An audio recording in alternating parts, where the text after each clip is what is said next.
चलिए सब आगे 10th class NCERT math chapter 14.1 14 chapter है। 14 एक नहीं, ये तो एक्सरसाइज का नंबर है।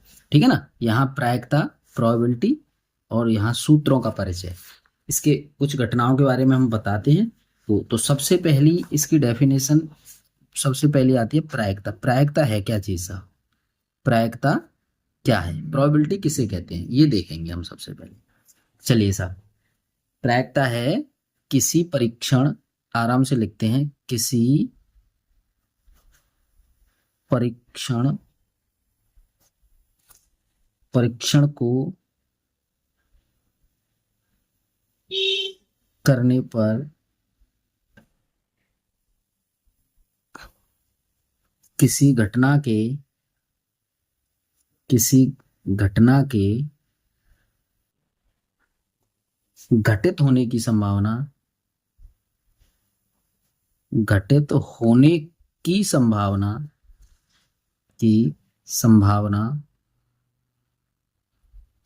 संभावना प्रायिकता कहलाती है। प्रायिकता कहलाती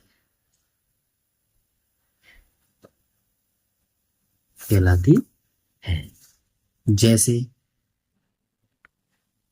जैसे एक दो प्रयोग देख लीजिए, पहला नंबर और दूसरा नंबर। पहला नंबर देखते पहले, सिक्के को उछालकर हेड या टेल आने की संभावना। सिक्के को उछालकर हेड या टेल, चित्त या पट आने की संभावना,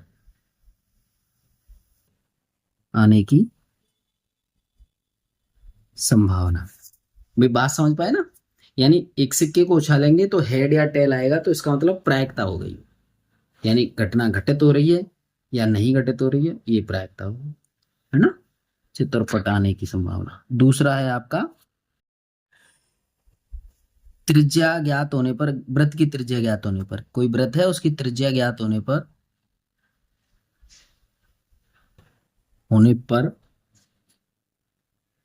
वृत्त की परिधि तथा क्षेत्रफल ज्ञात करना। ठीक है ना। अगर किसी वृत्त की हमें त्रिज्या पता है तो उसके माप के हिसाब से हम उसका क्षेत्रफल या परिमाप ज्ञात कर सकते हैं, परिधि ज्ञात कर सकते हैं। ठीक है। चलिए साहब, यहां एक नोट लिख लेते हैं, छोटा सा नोट लिखिए साहब। नोट लिखते हैं, प्रायिकता का मान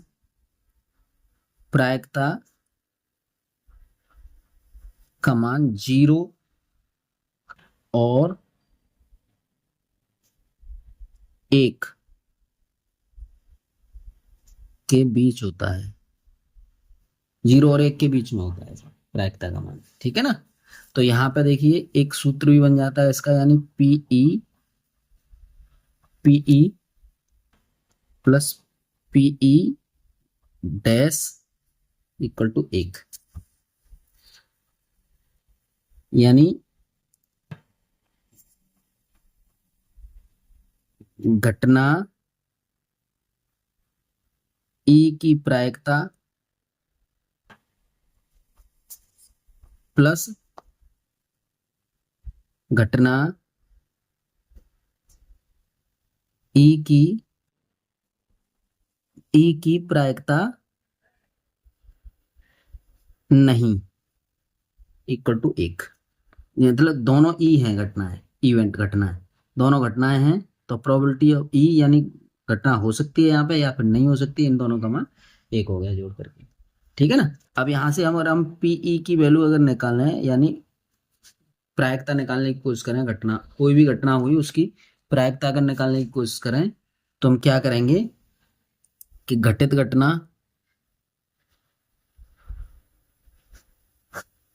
बटी कुल घटना ये भी एक स्टैंडर्ड वैल्यू है इसकी, ये ध्यान रखना। ये आएंगे धीरे धीरे। अगला आता है आपका घटनाओं के प्रकार।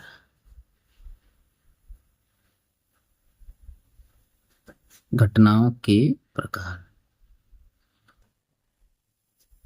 घटनाओं के प्रकार, ये भी देखना है आपको घटनाओं के प्रकार। तो पहली है आपकी घटना, निश्चित घटना।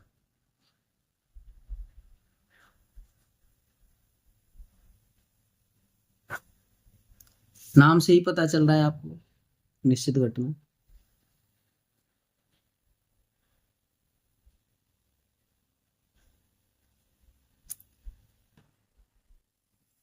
इसको लिखेंगे किसी यादृच्छिक, यादृच्छिक कहते हैं ऐसे ही आकस्मिक रूप से ही कर दिया, यादृच्छिक प्रयोग, प्रयोग से प्राप्त, से प्राप्त, से से प्राप्त समुच्चय,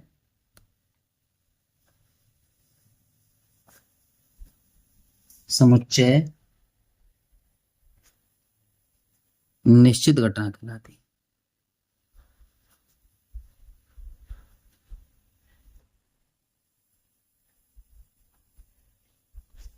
जैसे, जैसे साहब आइए, जैसे क्या है, एक पासे को उछालने पर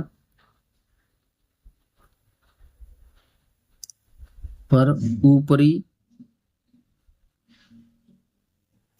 ऊपरी तल पर 6 या उससे छोटी, उससे छोटी प्राकृतिक संख्या आना, आना निश्चित घटना है।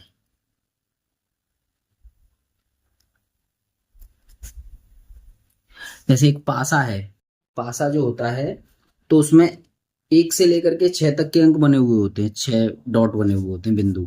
अब उसे अगर हम फेंकेंगे तो या तो 6 आएगा या 6 से छोटी कोई संख्या आएगी, तो मतलब कोई ना कोई एक संख्या आनी है। तो ये निश्चित है कि कोई ना कोई घटना अवश्य होगी, ठीक है ना। तो ये निश्चित घटना हो गई सर। अब आइए एक समसंभावी घटना है। दूसरा दूसरा नंबर हम लेते हैं किसका, समसंभावी घटना है।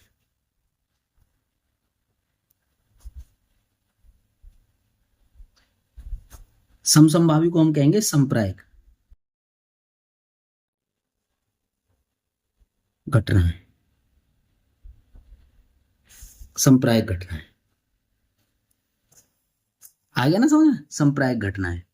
चलिए साहब, संप्रायिक का मतलब क्या निकलेगा, संप्रायिक का मतलब हो गया जब दो या दो से अधिक, दो या दो से अधिक घटनाओं, घटनाओं में से प्रत्येक के घटित होने की संभावना, होने की संभावना, संभावना समान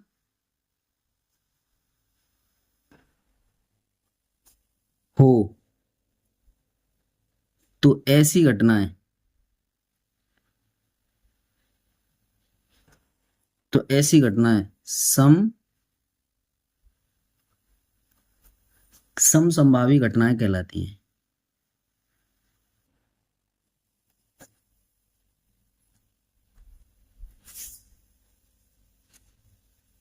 जैसे देखिए, जैसे क्या है साहब, जैसे समझिए एक सिक्के को उछालने पर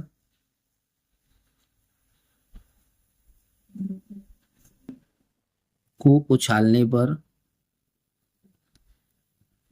एक सिक्के को उछालने पर हेड या टेल आना।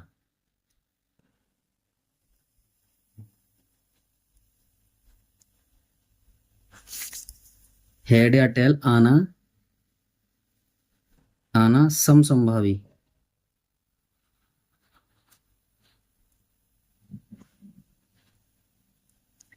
घटना है। आई सा समझ। चलिए आगे चलते हैं हम। असंभव घटना है।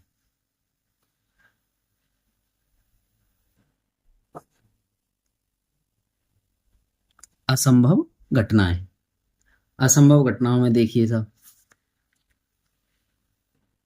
वो है घटना, घटना जिसमें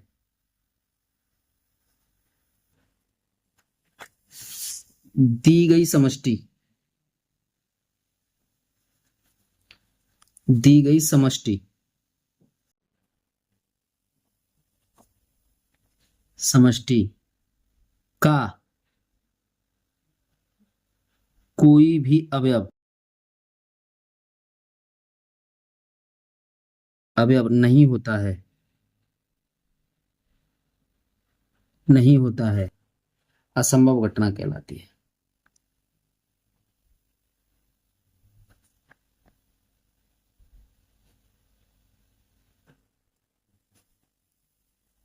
असंभव घटना कहलाती है। जैसे रिक्त समुच्चय, रिक्त समुच्चय इसमें कोई अवयव होता ही नहीं है, खाली होता है। अब ये घटना कैसी हो गई, मतलब वो उस घटना से तो इन्वॉल्व रहेगा ही नहीं। किसी भी समुच्चय से हम उप समुच्चय बनाए तो रिक्त समुच्चय, तो उसमें तो कोई अवयव होगा ही नहीं, तो इसीलिए उस घटना से रिलेटेड चीज नहीं है, तो ये हो गया। तो इस प्रकार भाई हमारा ये सूत्रों का परिचय हमने प्रायिकता का आज तैयार करवाया आपसे। ठीक है, इन सूत्रों के परिचय से अब हम आगे बढ़ेंगे। धन्यवाद।